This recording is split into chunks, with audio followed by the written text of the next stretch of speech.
Yeah, hi everyone, welcome to Emsley Lodge for another week. Yeah, pretty frustrating at the moment. The horses are racing well, a couple of horses. Phil the Flute went great on Seymour Cup Day and just got beat. Also Husky, but it's going to be Tahitian Dancer from Phil the Flute. And then Fortune Rose, she was sort of right around about the mark too. Just can't get, I don't know how many seconds we've had this year, but we've had plenty of them. Just all the mares at the moment are in, getting all their feet trimmed up and getting drenched and everything, so all the little babies are here with them.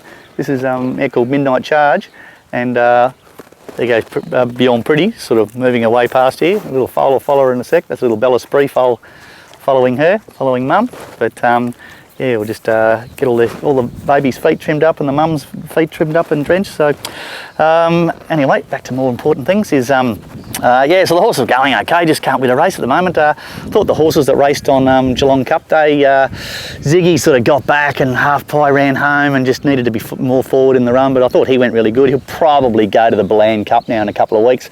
Honey Wine got beat a length and a bit, I suppose. Looked sort of like he was going to run right into it, but end of the day probably wasn't good enough. But I thought they raced okay without sort of winning. Probably ran to the odds they were. They were up about 50 to 1. So that little fella loves that little scratch on his back, eh? Look at that.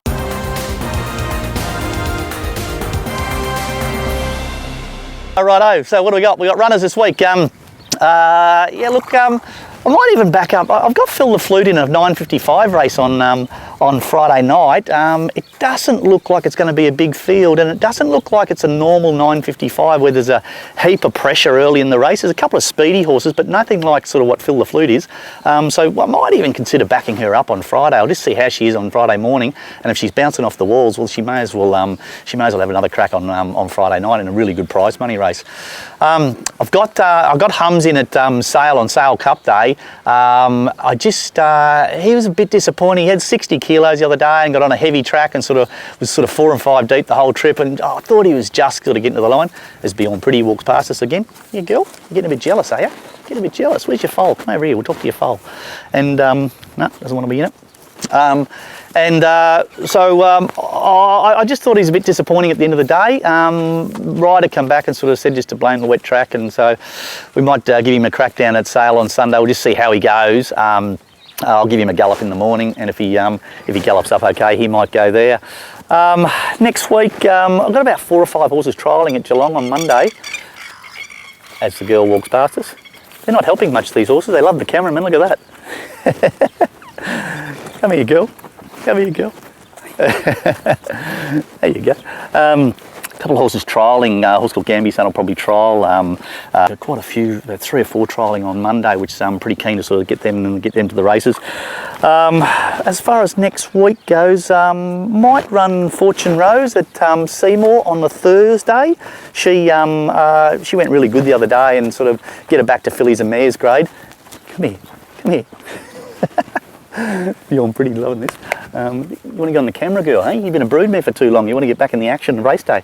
So she might go to a 1,300 metre race at Seymour on Saturday, and on Thursday at Seymour. That might be a nice sort of race for her. But a couple of the horses are just a bit frustrating. I can't win a race at the moment, and I'm pretty happy with the way they're racing, just not putting their head in front, you know. Yeah, Macrobius, he's been a fantastic horse for the stable, and he's a Metropolitan winning horse. He's won a heap of races, and he was actually the very first horse Mike Palmer ever bred. And Mike obviously owns Sartorius and a couple of our better horses in the stable, and he's going off to have a crack at being a show jumper, and it'd be really interesting to see how he goes. Really looking forward to his progress, but he's been a funny horse. He's won from 1,300 up to 2,000 metres, so he's been a ripping horse, and it's time for him to go find maybe a second home. And so he's going off to be a show jumper, and we'll see how that progresses.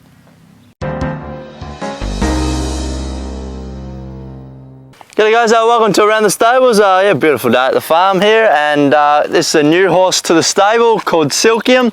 He's actually a half brother to Aloof and Hum, so yeah, pretty excited to get him into the stable. He's had a couple of starts as a 2-year-old, but as you know, that Aloof and Hums, they sort of fight as 4-year-olds and 5-year-olds, and still going really well. So I'm sure he'll take plenty of improvement from his first couple of starts, and yeah, just really excited to get him in the stable and yeah, see what he can do.